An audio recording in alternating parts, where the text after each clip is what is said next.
तिने ऐकलं धुंदुलीनी, आणि ऐकल्याबरोबर ती म्हणते बरं, कारण तिचा काही या गोष्टीवर विश्वास नव्हता.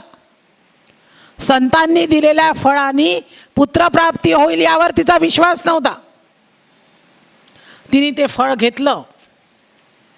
दुसऱ्या दिवशीची सकाळ झाली. ब्राह्मण परत पूजापाठ करायला निघून गेला. संताचं वाक्य त्याला आठवायचं की 1 वर्षाच्या आत तुला मूल होणार आहे. ब्राह्मण पूजापाठ करायला निघून गेला. धुंदुली राहत होती.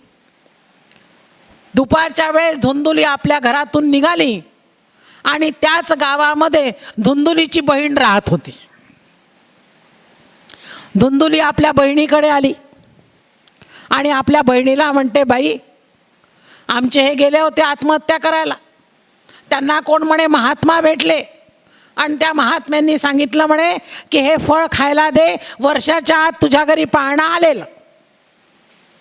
आता ती धुंदुलीचीच बहीण. ती म्हणे असं कुठे होते का? संतांनी फळ दिलं आणि कुठे मूलबाळ व्हायला लागलं का? म्हणे असं बिसं काही होत नाही. म्हणे मग? धुंदुली म्हणे मग आता या फळाचं काय करू? धुंदुलीची बहीण म्हणते, आता हे जे फळ आहे ना, हे काय कर, तुझ्या दारासमोर गाय आहे, त्या गाईला खायला टाकून दे. मग म्हणे मग मी काय करू आता, मला मूलबाळ झालं पाहिजे. धुंदुलीची बहीण म्हणते, आता माझा महिना नुकताच टळलाय. त्याच गावामध्ये धुंदुलीची बहीण राहत होती. अतिशय गरीब अवस्था होती, पण धुंदुलीच्या बहिणीकडे दर वर्षाला पाळणा हलत होता.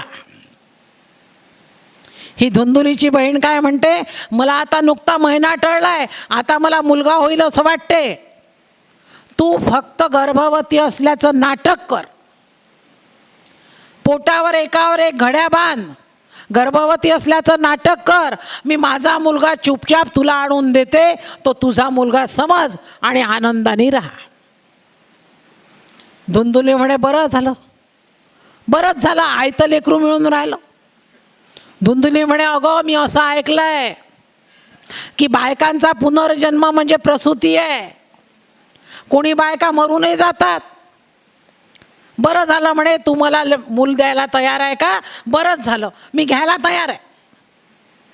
कलियुगामध्ये माणसाला आयतं घेण्याची वृत्ती खूप आहे, कष्ट करण्याची तयारी नाही आहे.